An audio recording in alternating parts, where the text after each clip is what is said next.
green has been open for you guys, and I'm working on the rest of them still. There's actually going to be a quiz, okay, that goes along with this lecture.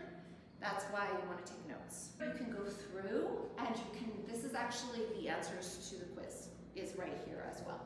So, you know, these kind of questions. So cool, warm colors in landscape is super important. It's like the main thing, and now that we learned this, we can take that into our painting. So the definition of cool and warm, psychological effects, application in landscape. So the sky is cool. It can be warm at sunrise and sunset, but that's the only exception. There's like rules of the earth, like it's chemistry, it's science, and they never change. For example, if you look at the horizon, you can look out the window right now and you can see it's lighter when it hits the land. That's the rule. It's like a law, except for if there's a storm or a sunset. Otherwise, it's the law, meaning that it is darker above and it's lighter as it hits the horizon. And those are things that you just have to keep in the back of your head and know.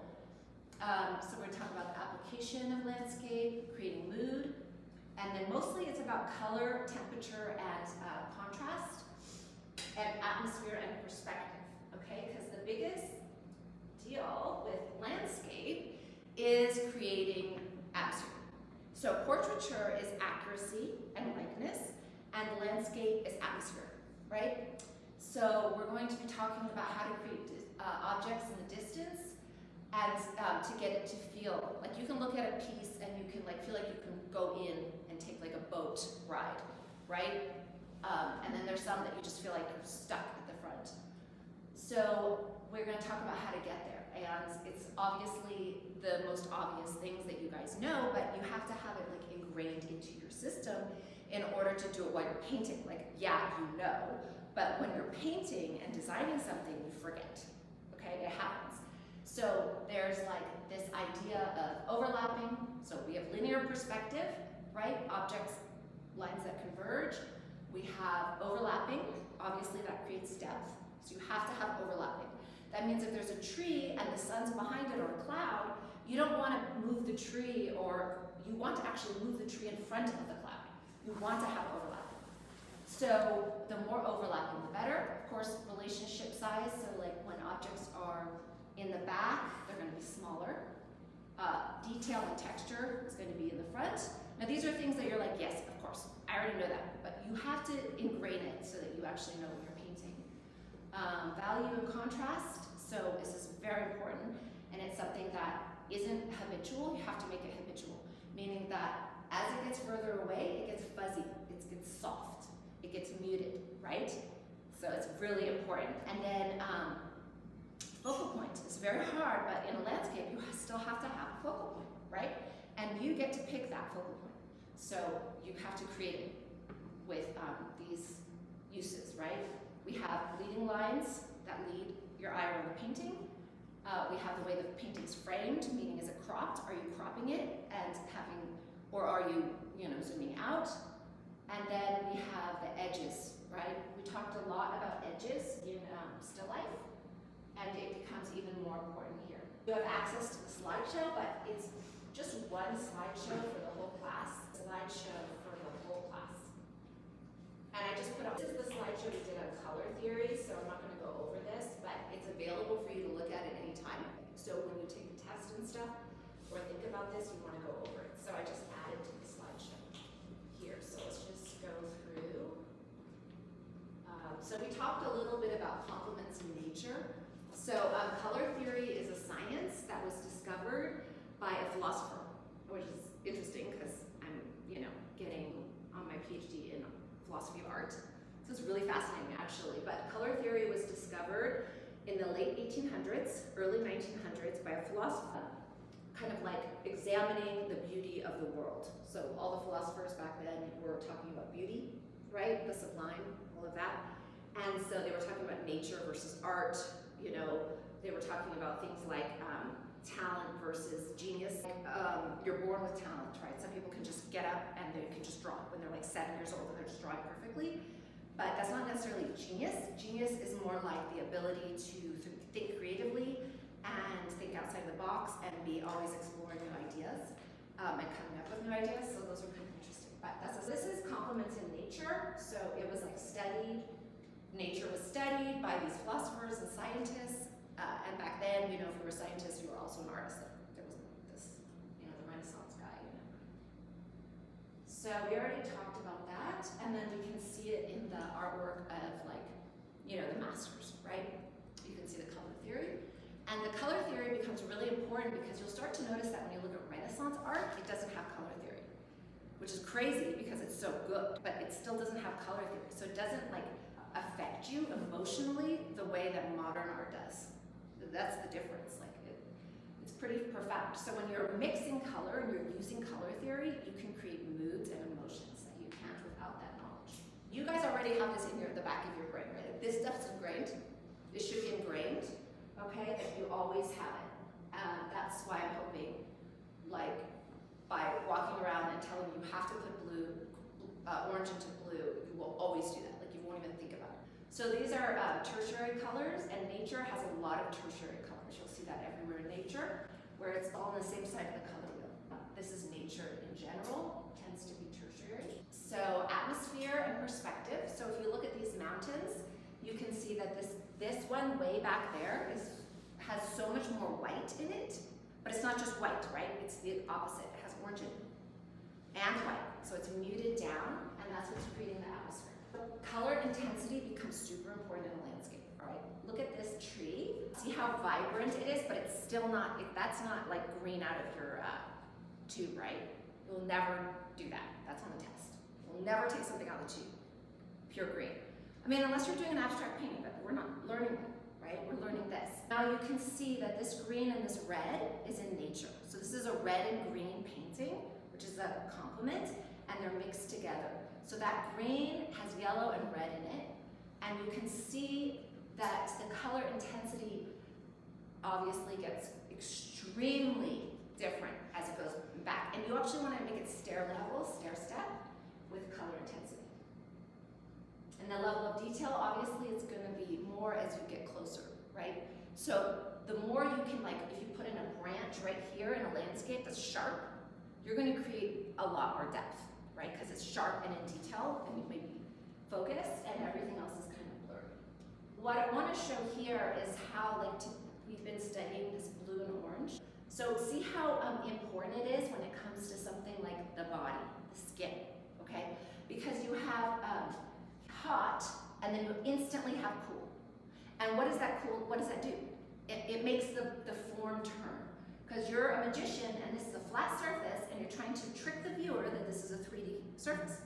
So by having it super hot, cool, warm, cool, again, you turn the form. So you actually control the form through that. And that's what we learned in this class. So we talked landscape painting, there's lots of ways to do landscape, okay? But there is a right and a wrong way to do landscape. But there's lots of ways within that right way, okay? So brushwork is a big part of landscape, and being loose is a super important thing. You can't paint a tree and outline the leaves. That's not how nature works, because our eyes fuzz everything. So unless you get this close to a leaf, it's going to look blurry. And so leaves aren't leaves. They're like splotches.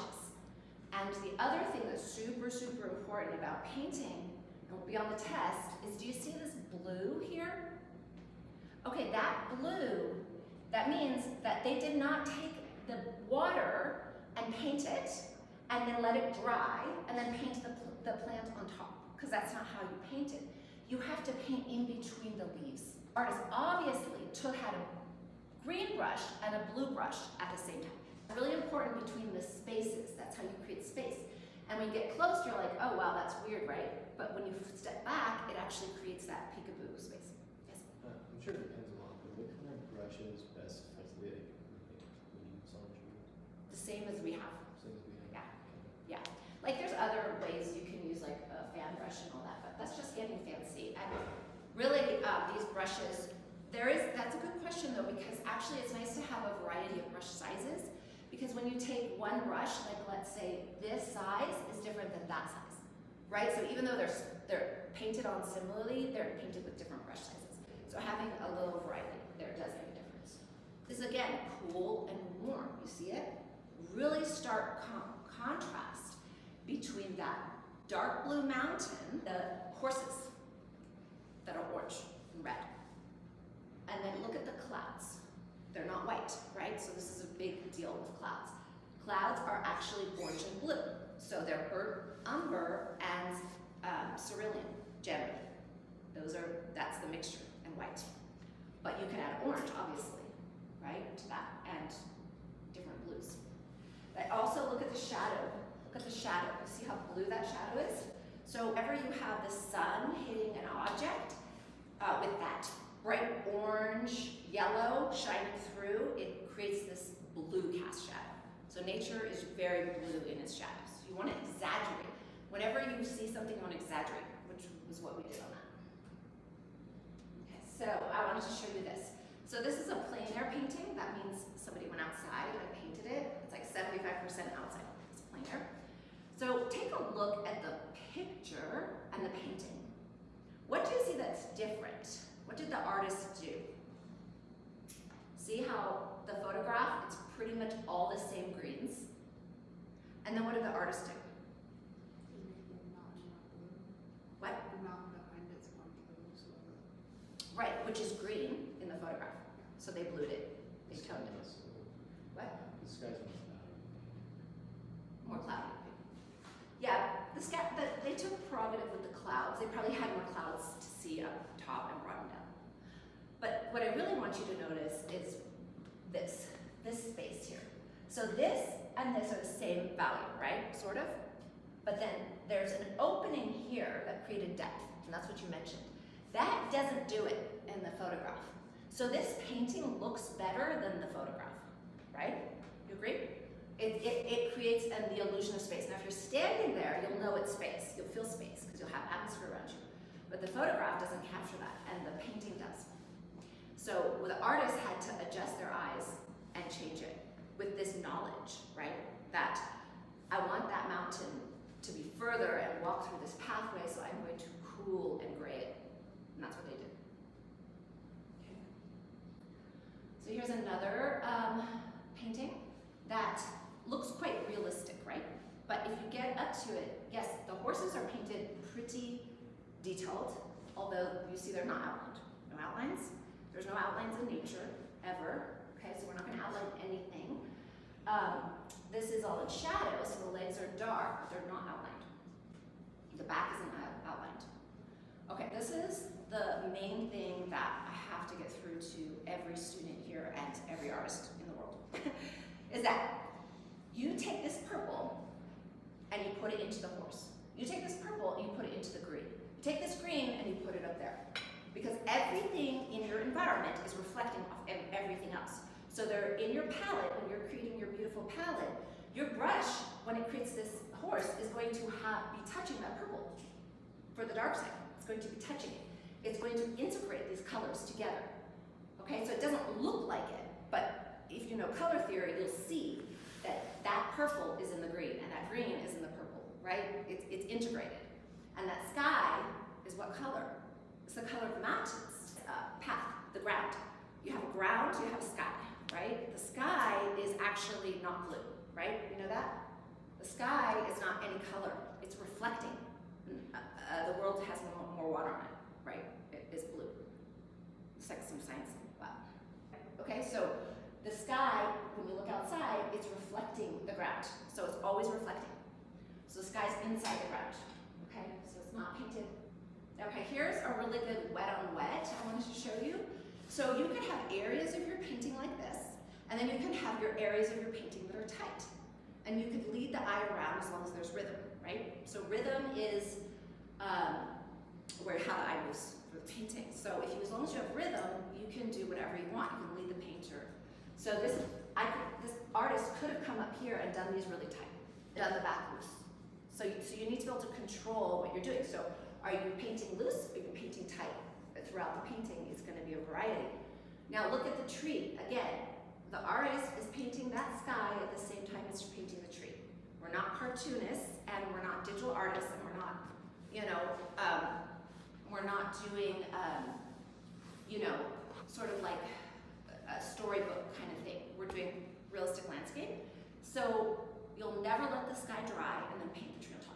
Ever, ever, ever. In fact, if it's dry, you want to wet it. You want to get that color back, and then it integrates into the tree, and it becomes the background and the foreground. So push-pull is really obvious here, yes?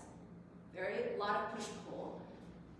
And obviously this is reflecting the sky. See, that's the blue in the sky, right? That's why it's working. Okay. I'm just going to look at some art more. So here we have tight and loose, right? But they both work just fine. And this is still quite loose. It looks, things that have an appearance of tight sometimes actually are loose, right? So this has an appearance of tight at the top, but this is actually just, that's it. This is all about getting the right paint before you touch the canvas. That's all it's about. It's not about your technique in rendering. Now you can have good technique in rendering, but if you don't have the right color from your palette, it doesn't matter at all how great of a blender you are. If you're doing like bright purple and you're blending the rock just amazing, it doesn't matter, it's irrelevant. So it's more important that you can mix color than you can render and blend, yes? That's more important by far. And it's harder.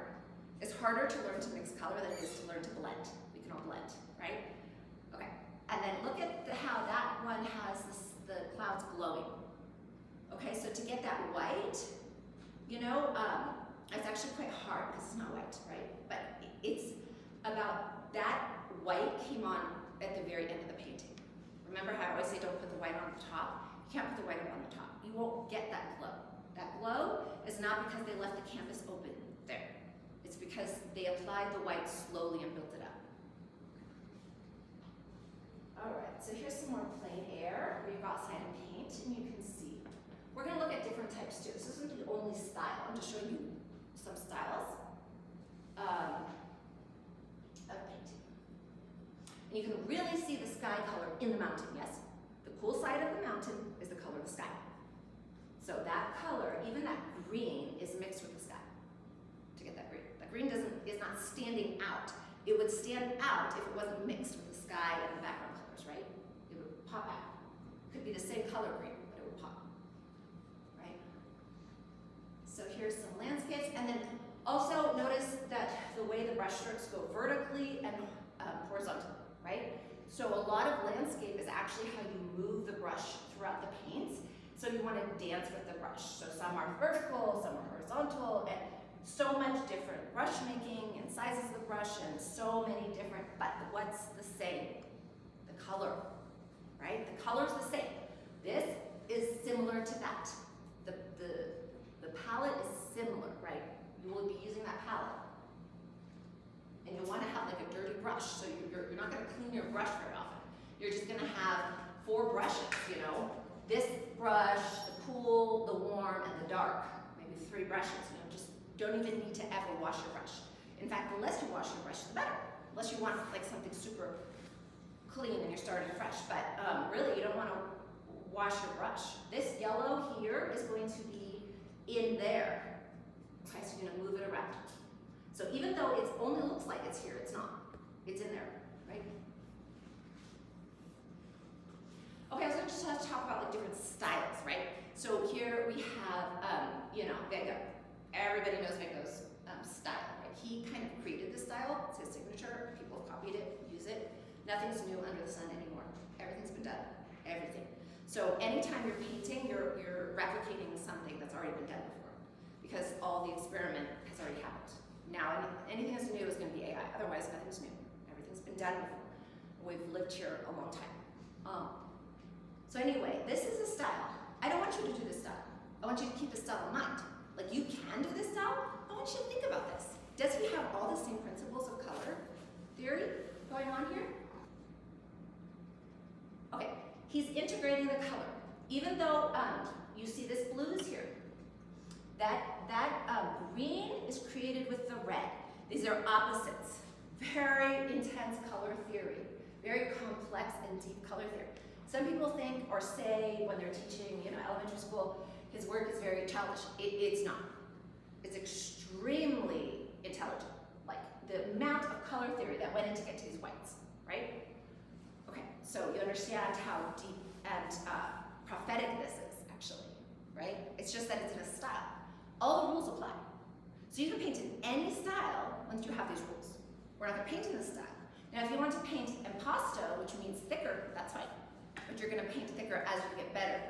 Yes? I think he used more palette knife than brush. Yeah, he used a lot of palette knife. It's impasto paint, so very, very thick. Very, very heavy. Yeah? And like this thick. And wet on wet. So he'll paint a painting in a day. He'll be done. You know? He's a very fast painter, that's why he painted so much. But you can do impasto style, like the clouds and everything, but first I want you to understand color theory, you see? So my teaching method is that if you don't know color theory, you can't do this yet, right? And it's harder to master color theory doing a style like this. Do you see that? So it's not that I don't want you to do your own style, it's that I want you to master color theory and then be able to like take off, right, and do whatever you want. And just some different styles, right? This is very illustrative.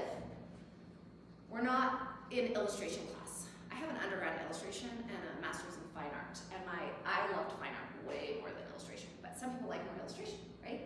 My illustration classes were strict, they were like tight, and the fine art was loose. And I really like, you can still be a loose illustrator, but you have to learn fine art to do that. So just talking about that. And just again, here, look. No, well look at this. They just laid the brush onto the palette. Didn't blend at all. How did they get away with that? They had the right color. Yeah? So first they had, this took maybe an hour to get the color and 1 second to paint it. Yes? Because if you have the right color, it doesn't matter how you apply it. You can apply it blended, you can apply it just. Yeah, go ahead. Do you think he like tried a few attempts with the color and like, oh, that doesn't look good? Oh, I'm sure he Tried tested it, yes. He tried testing a few Yeah, things on it. because, yeah, on the palette it's going to look different than it does on the, yeah. So he has to test it for sure. But he has it throughout the piece. So that color was like, yes, right? When he was painting. And it's also on the very, very top. So we forget that we're looking at the top of the painting, right? So when we look at this and we see the white, we see that line, and we see the bright colors, and we see the amazing color theory, the amazing, beautiful color tones next to other tones that work so well. We just see the top of the painting. Okay, the underpainting doesn't look like this, right? And so we have to remember as we're painting, sometimes what happens with artists, and everyone, and me included, is that we think that we want the end result at the first layer, and that's not how painting works. It's not going to look like this on the bottom. You have to do things to prepare it to look like this. You have to prepare it. And that's what you have to think about. So you have to build up, meaning that he didn't lay this one on until this one was on first, right? So, but that color's in there. Anyway, you have to think about that when you're working, because the underpainting of this, I guarantee, is like burnt umber and white. Very thin, very thin. This is thick, but his underpainting was not thick, right? It was a wash, washes. Okay. There's like a more photorealistic one, and then more loose. This is kind of zoomed in, but even though it's zoomed in, can you still see the sky? Do you still have atmosphere? This is hard to do, by the way. This is why when we pick references, I'm not going to have you zoom in, because this takes a certain level of, it's not skill, it's experience. You have to have a certain level of experience painting before you can zoom in and create depth.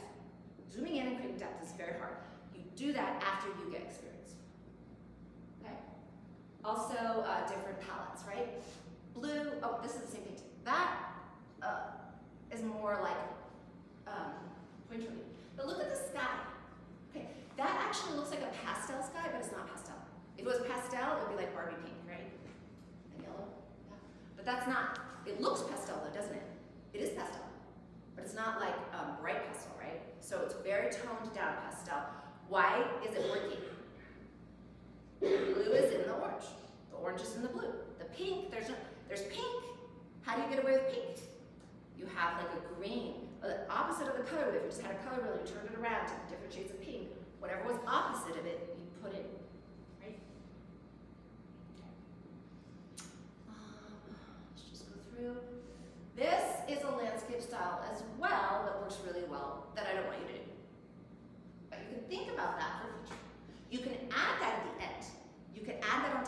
for your painting. The end, if it works.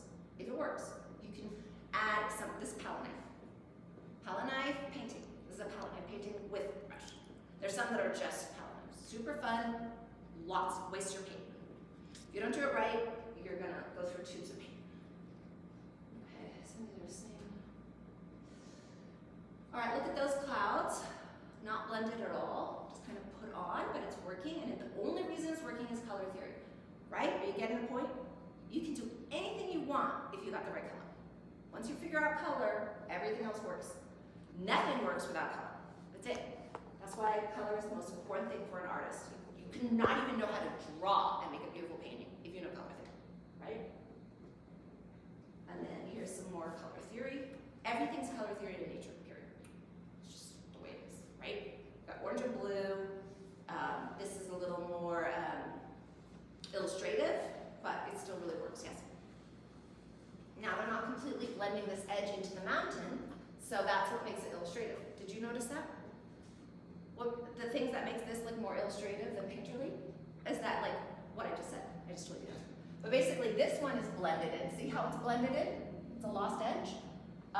Anything that gets more cut out like that, but it's actually created with negative space. This artist used negative space, meaning the artist had this as their eraser. They're not painting the horse on top of anything, okay? It's integrated in. So the horse is being painted around. Look at this lost edge on the back of the horse. And then found edge on the legs. See it?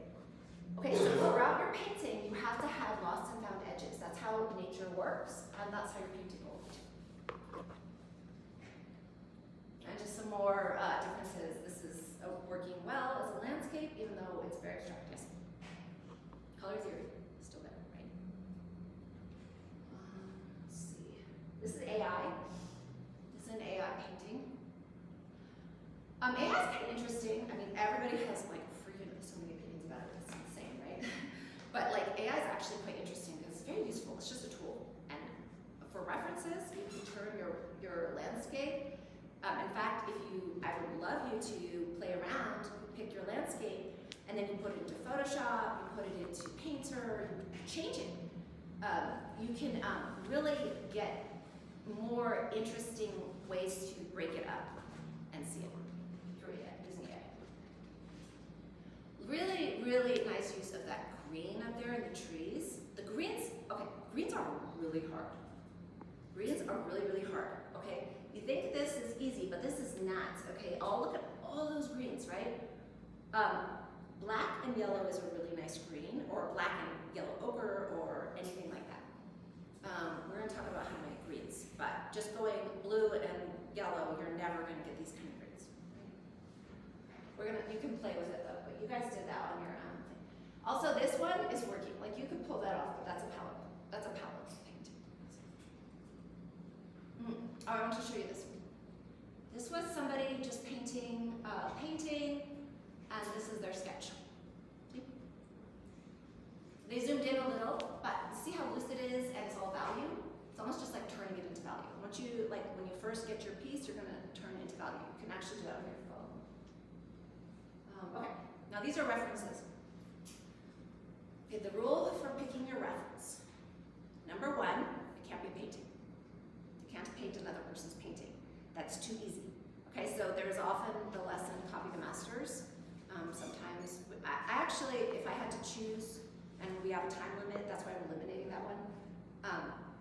It's a really good rudimental one for teaching, but copying a master is too easy. You guys could do that in a second. You could copy any master because they did all the work for you. All you have to do is match the color. You don't have to think, right? So we're not gonna copy someone else's painting. We're going to pick our own. These references are good. Why are these references good? We're gonna go through references and talk about why they're good. What's good about these? Okay, They have a focal point. which is the focal point. Yes, they all have a focal point.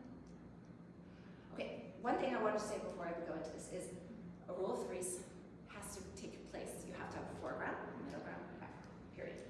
Okay, so start with that. Yes, they all have that. Anything else? We'll go through a couple. These references work. Why do these references work? Okay, so we're going to have a list of all the reasons to pick a photo and not pick a photo. Okay, yes? The picture on the left has like reds and greens, which are complementary colors. This one? Yeah. Yeah. Nature usually does complementary on its own, but yeah, there's a lot of that going on. It's pretty much all that's right. And same with that one. The sky is very good. Well, what I want to note about the flowers is they're coming in at us really tight and close, and you could do detail, and then you have a far distance, right? That's pretty much, you could create, see how the photograph didn't create as much depth as that other artist did? You would change this. You would have more depth, right? Okay, so now as far as Pinterest goes, we're not going to do Pinterest for the portrait, but you can do it for the landscape. Okay, landscape's a little more versatile. But the word cheesy comes to mind a lot. Cheesy. You don't want to go cheesy, right? Which is like, what is cheesy? What is cheesy to you guys? What does that mean? Cringy. Cringy. What does it mean? What does cringy mean? Define it. Overused, thank you, perfect. Overused, overused, overseen, overdone. Seen that, that's cringe. That's what it means. Cheesy means I've seen that so many times, okay? Look at that landscape though. You could really pull that one off, right? It's a mirror though, it's hard. This is like, you can do a zoomed up if you have sky. If you have some sky and you have a foreground, a middle ground, what's the middle ground? In this picture. Guys, come on, you have to sprint back at me. We'll go through this faster. The fence. The fence is the middle ground, right? Because it has a middle ground, because it has a foreground, because it has a background, you can use it even though it's zoomed up, right? This one, it's a little bit complicated actually, that one. What makes that one complicated? Well, The clouds and the mountain both have a very fine texture, but if you don't find a way to differentiate that, they can just blend into each other. yeah, that's going to be really hard for that reason. It'd be hard to see the difference. Okay, so these work.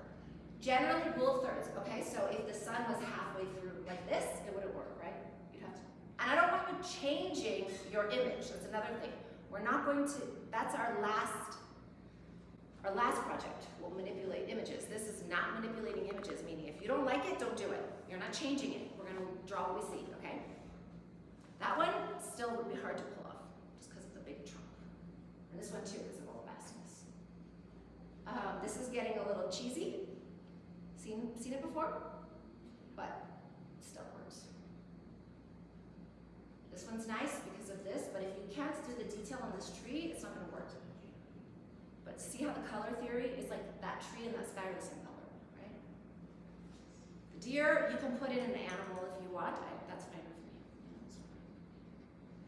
This is a really nice one. Now, you could also take this photograph. It almost looks like they put this in AI to like digitally enhance the photograph, don't you think? So you can do that. You're welcome to do that if you know how.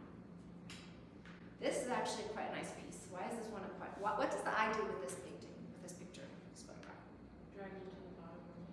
It drives you to. Well, actually, I enter in here. What happens? I go on a journey. Do you go on a journey? Yeah. The light leads you on a journey throughout the piece. Yes. Okay? And all the way up into the mountains. It's almost like you can climb those mountains because the artist does such a good job of leading us in.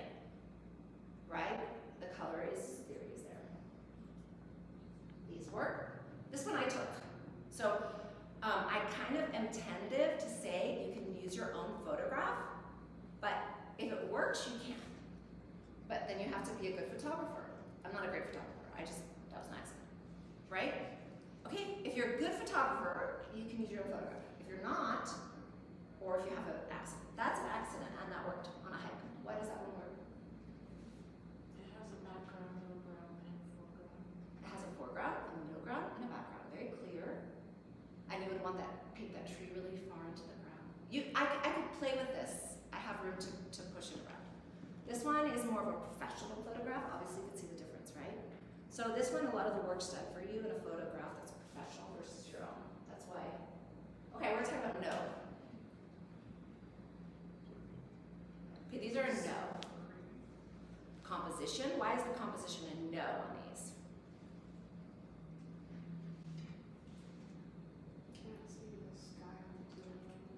Can't see the sky on that one. It's an aerial view, that's a no. Aerial views are a no. Looking down like a bird at something, no. Okay, we're not doing that. The boat one is too simple. Blah. You could do that in 2 seconds. Okay, we're gonna spend time on this painting, so you're not gonna pick something like that. This one, also aerial view, this a no. This a no. Why are these a no?